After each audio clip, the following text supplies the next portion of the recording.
Hello everyone, welcome to tech शर्मत। आज के सेशन में हम देखेंगे कि किस तरह से हम शेल स्क्रिप्ट के अंदर पैरामीटर्स को पास कर सकते हैं।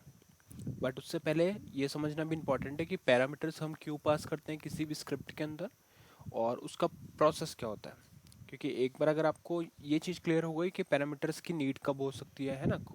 अब अगर आप लोगों ने बाकी प्रोग्रामिंग लैंग्वेज अगर आप लोग जानते हो तो आपने देखा होगा कि वहाँ पे भी हम प्रोग्राम्स के अंदर पैरामीटर एक्सेप्ट करते थे, राइट। तो उसी तरह से शेल स्क्रिप्ट को भी अगर आप कभी रन कर रहे हो मे बी क्यू शेल से या किसी और थर्ड पार्टी टूल से, तो वहाँ पे उस शेल स्क्रिप्ट को भी हम कुछ पैरामीटर्स प्रोवाइड कर सकते हैं। ठीक है। और उन पैरामीटर्स को रिसीव करके फिर आप अपने आप स्क्रिप्ट के अंदर कुछ ऑपरेशंस परफॉर्म करके देख सकते हो, या फिर कोई भी मतलब लॉजिक जो होगा आपके शेल स्क्रिप्ट के अंदर वो परफॉर्म करवा सकते हो। तो ये सारी चीज़ किससे होगी? शेल स्क्रिप्ट के अंदर पैरामीटर रिसीव करने से। अब क्वेश्चन आता है कि पैरामीटर हम रिसीव कैसे करें, क्या वो पैटर्न है या कैसे हम पैरामीटर्स को रिसीव करते हैं स्क्रिप्ट के अंदर। तो इसके लिए पहले ये चीज़ समझना है कि स्क्रिप्ट में कैसे पैरामीटर रिसीव होगा, और सेकंड चीज़ ये पता होनी चाहिए कि जब हम स्क्रिप्ट को कॉल कर रहे हैं तो उस टाइम पे पैरामीटर उसमें पास कैसे होगा। ठीक है। तो इस चीज़ को समझने के लिए अपन क्या करेंगे, एक सिंपल सा एक एग्जांपल लेंगे। उस एग्जांपल के अंदर मैं कुछ पैरामीटर्स बनाऊंगा और मतलब उस जो स्क्रिप्ट को हम यूज़ कर रहे हैं उसके अंदर कुछ पैरामीटर्स हम रिसीव करेंगे, दो पैरामीटर, और फिर उन दोनों को जस्ट एक सिंपल प्रिंट करके देखेंगे, है ना। अभी के लिए बस इतना करेंगे कि पैरामीटर रिसीव करेंगे और उनको प्रिंट करेंगे। ठीक है। और जब वो चीज़ क्लियर हो जाएगी उसके बाद में हम देखेंगे कि अगर कभी सीएल के थ्रू हमें ये चीज़ करना हो तो क्या वो पॉसिबल है, और पॉसिबल है तो कैसे उसको इम्प्लीमेंट किया जा सकता है। तो ये दोनों चीज़ हम इस सेशन में कवर अप करेंगे। स्टार्ट करते हैं। तो सबसे पहले देखो, शेल स्क्रिप्ट के बारे में आपको बेसिक चीज़ें मैं एज्यूम कर रहा हूँ कि पता होगी, क्योंकि वो हम ऑलरेडी डिस्कस कर चुके हैं, जैसे कैसे शेल स्क्रिप्ट को क्रिएट करते हैं और उसको एग्जीक्यूटेबल कैसे बनाया जाता है। क्योंकि एग्जीक्यूटेबल तक का प्रोसेस आपको पता होना चाहिए। अगर आपको इसमें कोई इशू है तो आप प्रीवियस सेशन देख सकते हो, वहाँ पे हमने ये ऑलरेडी डिस्कस किया हुआ है। बट अभी के लिए हम मेनली फोकस कर रहे हैं उसके पैरामीटर पार्सिंग वाले प्रोसेस पे। तो देखो, सबसे पहले अपन क्या करेंगे, वर्क एल के लिखेंगे। वर्क एल के क्या करता है, work with object link screen open करता है। अब इस वर्क विद ऑब्जेक्ट स्क्रीन के ऊपर आप यहाँ से पेज डाउन करके कोई भी एक फाइल पिक कर सकते हो, बट मैंने क्या एक स्पेसिफिक डायरेक्टरी में उस फाइल को क्रिएट किया है, तो मैं उसी डायरेक्टरी को ओपन कर रहा हूँ 5 से। ठीक है। मेरे डायरेक्टरी का नाम क्या है, टेक शर्मित। तो मैंने यहाँ से इसको 5 ऑप्शन से ओपन कर दिया। अब इसके अंदर मैंने एक शेल स्क्रिप्ट क्रिएट किया हुआ है शर्मिट डॉट एस एच नेम से। ठीक है। तो ये हमारा शेल स्क्रिप्ट है शर्मिट डॉट एस एच। यहाँ पे मैं ऑप्शन 2 लेके इसको ओपन करता हूँ, और यहाँ पे मैं पहले कमेंट्स में कुछ मॉडिफिकेशन कर देता हूँ, क्योंकि अब हम जो देख रहे हैं वो है parameters parameters in shell script. ठीक है। तो ये जस्ट एक मल्टी लाइन कमेंट हमने डाल के रखा हुआ है यहाँ पे, पैरामीटर्स इन शेल स्क्रिप्ट। अब देखो यहाँ पे मैंने जो दो सिंपल सी लाइन लिखी हुई है, मतलब पूरे स्क्रिप्ट जो एग्जीक्यूटेबल लाइन है वो कितनी दिख रही है, दो ही दिख रही है। वो मैं इसको डिलीट कर देता हूँ एक्स्ट्रा लाइन को। हाँ, ये वाली दो वाली लाइन है। अब इसमें हम कर क्या रहे हैं, इको कमांड का यूज कर रहे हैं, पैरामीटर 1, और ये यहाँ पे हमने यूज किया हुआ है $1। तो ये $1 और $2 ये क्या कंसिडर होंगे, ये हमारे पैरामीटर्स कंसिडर होंगे। तो ये मतलब और भी बहुत सारे वेज रहते हैं पैरामीटर्स के, बट अभी हम जो मेनली फोकस कर रहे हैं वो यही चीज पे, दो पे फोकस कर रहे हैं कि पैरामीटर जो भी हम फर्स्ट पैरामीटर पास करेंगे स्क्रिप्ट को, वो यहाँ पे $1 से रिप्लेस हो जाएगा, और जो भी सेकंड पैरामीटर पास करेंगे वो रिप्लेस किससे हो जाएगा, $2 से। तो ये एक इसका ऐसा मैकेनिज्म है जिसके थ्रू आप स्क्रिप्ट के अंदर पैरामीटर्स को रिसीव कर सकते हो। सिंपल प्रोग्राम में हमने क्या किया, जस्ट पैरामीटर यहाँ ये तो देखो टेक्स्ट है। इको कमांड क्यों यूज करते हैं, प्रिंट करने के लिए। तो या फिर आप अगर जैसे मैं आपको हेडिंग भी लिख के दिखाऊं, heading parameters received from script are as follows. ठीक है। तो हमने क्या लिख दिया, पैरामीटर्स जो रिसीव हुए हैं वो कैसे हैं, ये वाले जो पैरामीटर्स हैं। पैरामीटर 1, जो भी पैरामीटर 1 होगा वो यहाँ आ जाएगा, प्रिंट हो जाएगा, और पैरामीटर 2 की जगह पे यहाँ पे आ जाएगा। ठीक है। तो ये स्क्रिप्ट सिंपल है, एक टेक्स्ट प्रिंट किया, पैरामीटर रिसीव्ड।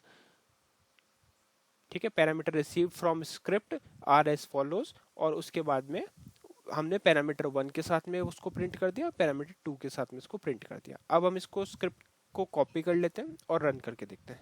दोनों चीज में बताऊंगा कि क्या डिफरेंस आएगा। मतलब अगर अगर आपने जैसे स्क्रिप्ट में तो लिख दिया क्या पैरामीटर रिसीव कर रहे हो, बट कॉलिंग के टाइम पे अगर उसको आपने पास नहीं किया तो क्या इशू होगा, देखते हैं। तो यहाँ पे करेंगे इसको सेव और एग्जिट F3 से।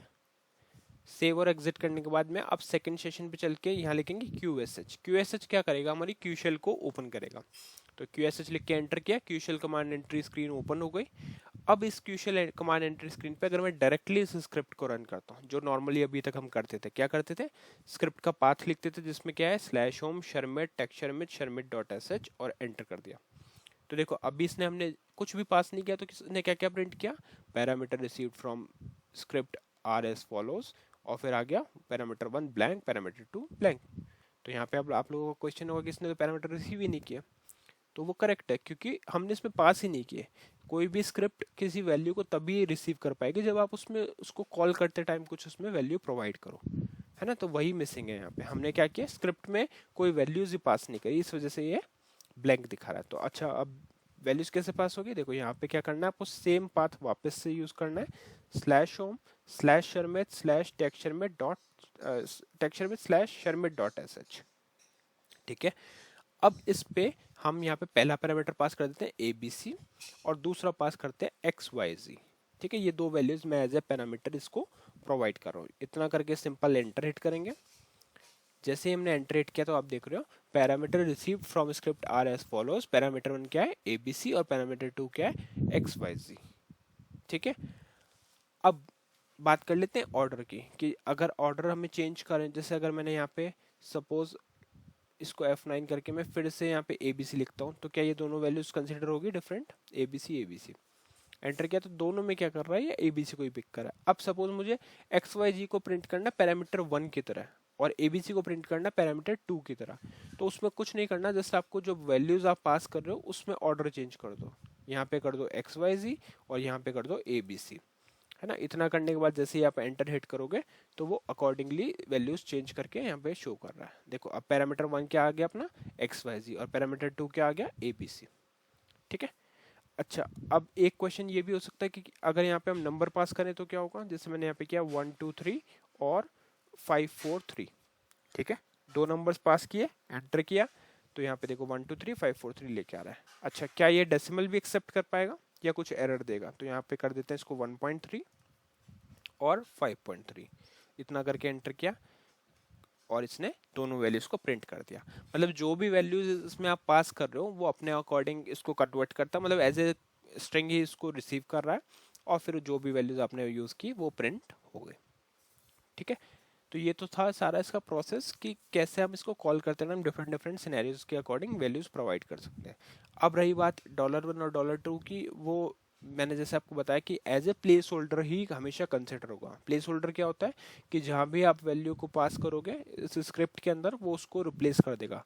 पहली जो वैल्यू होगी वो इससे रिप्लेस होगी $1 से, और दूसरी वैल्यू जो होगी वो रिप्लेस हो जाएगी $2 से। ठीक है, अब क्या करेंगे अपन, एक फटाफट से ये देख लेते हैं कि इसको अगर कभी हमारे को शेल स्क्रिप्ट से रन करना हो तो क्या ये पॉसिबल है, सॉरी शेल स्क्रिप्ट नहीं CL प्रोग्राम से।